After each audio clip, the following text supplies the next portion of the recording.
Hello, YouTube. It's Sunday night. It's your girl, Kiona. I'm coming on here with another transparency moment because I guess God's doing this transparency thing with me, so I'm going to take it for what it is. Yeah, so we're going to talk about my last relationship because that's what I got. So we're going to talk about it. We're going to talk about, I was in a 5-year relationship with someone who I believed was my husband. I was deceived. I want to say I was hurt when I found out what was actually being done behind my back, like any woman would be. It took God to reveal it to me, and the demonic attack that I was under at that time. And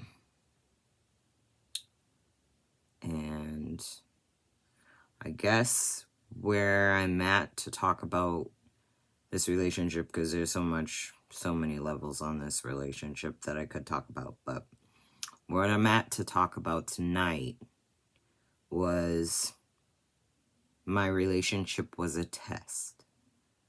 And I know that sounds crazy, but we all have free will, so we get to choose what we want to do, and God, even if it's a wrong choice, God's still gonna let you do it because he uses everything to work for your good, right? So I had the free choice to choose to be with this man, and I chose to be with him.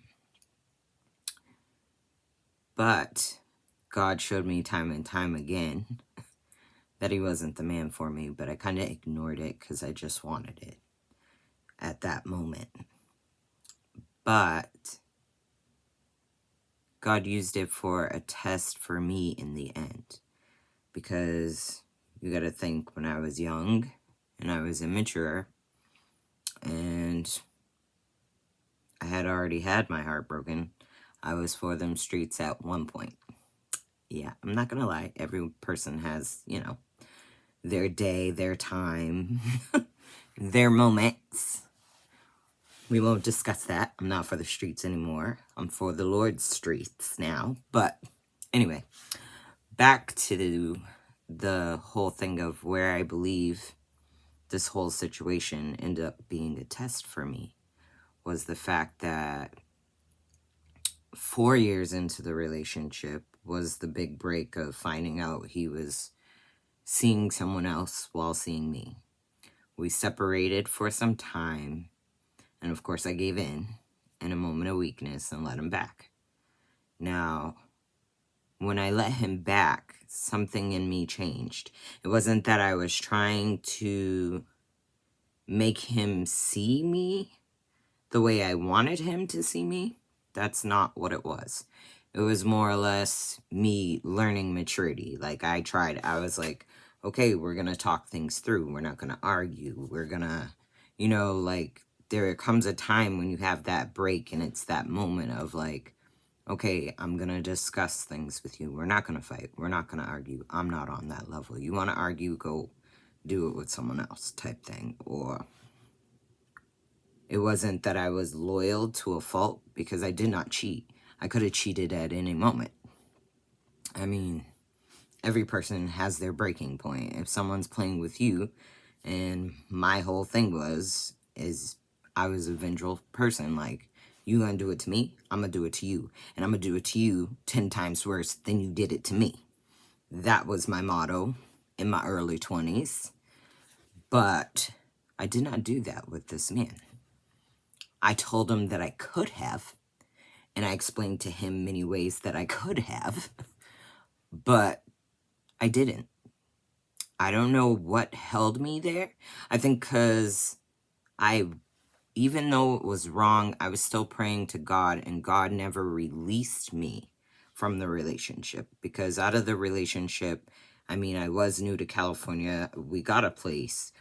I was putting my son into college. Like, excuse me, I had got a good job making, you know, a good average wage for someone, you know, above 50,000 a year. You know what I'm saying? Like, I was doing better than I had ever done before, but it just wasn't with the right person. So God was showing me that it wasn't going to work, but I still tried to make it work. And I still had other tasks while in this relationship that I had to take care of. So I was praying, like, if this isn't the man for me, then let me go type thing. But God needed me to stay put to make sure my son got to the space that he needed to get to before I could be released. And also, me learning to be a better person, like to be a wife. I mean, I made this man lunch for when he went to work. I always cooked dinner, always had dinner ready. Sometimes on our days off, I would make us breakfast. I, planned trips, surprise gifts, like stuff that I would never do, I did. And I mean, that would have made anybody a bitter person because, like, yo, I did all this stuff for you and you just played me. And I'm not gonna, like, say I'm better or anything like that because I'm not. I was for the streets at one point. But I thought that this person was my person, so I tried to be the wife that I want to be for this person at that time. And I think that's what, in the end, I realized this was my lesson. Because when I found out he was cheating on me and the Lord was showing it and revealing it and more things were open up, I was like, yo, why am I not being released? Why am I still stuck here? Why am I not able to go do what he's doing? And the moment I thought about stepping out on this person, God was like, don't you do it. And I was like, really though? Really though? I'm just going to sit here and get played and continue to let him play me. Why? But when the relationship finally came to its end, it hit me. Boom. That was a test.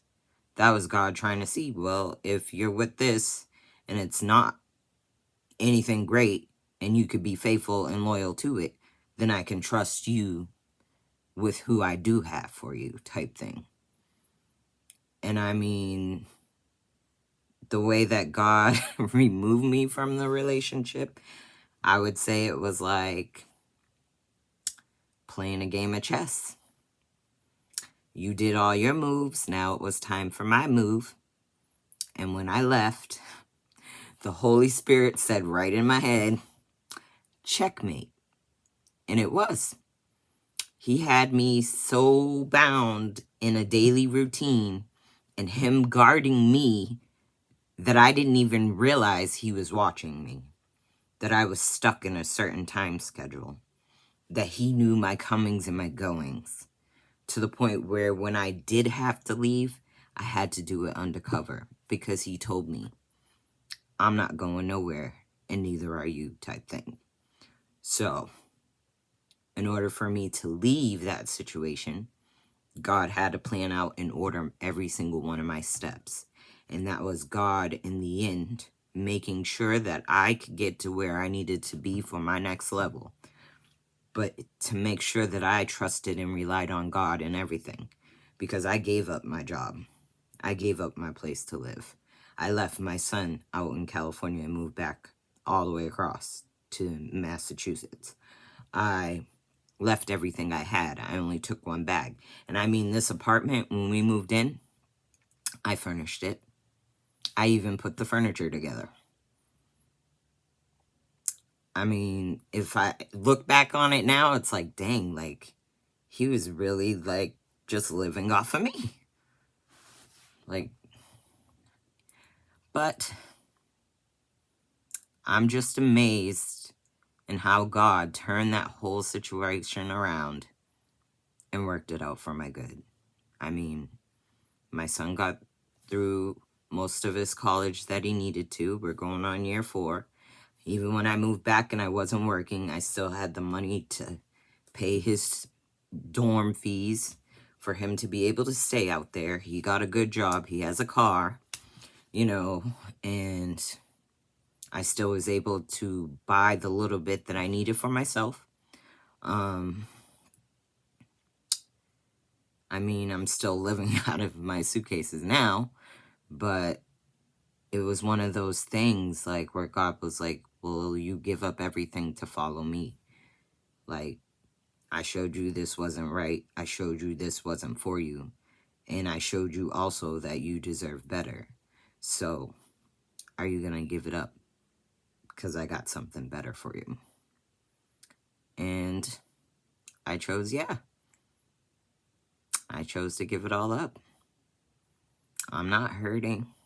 I'm not struggling. No tears shed, because I did everything that I was supposed to do. And I'm just waiting in God and relying on Him for what is to come.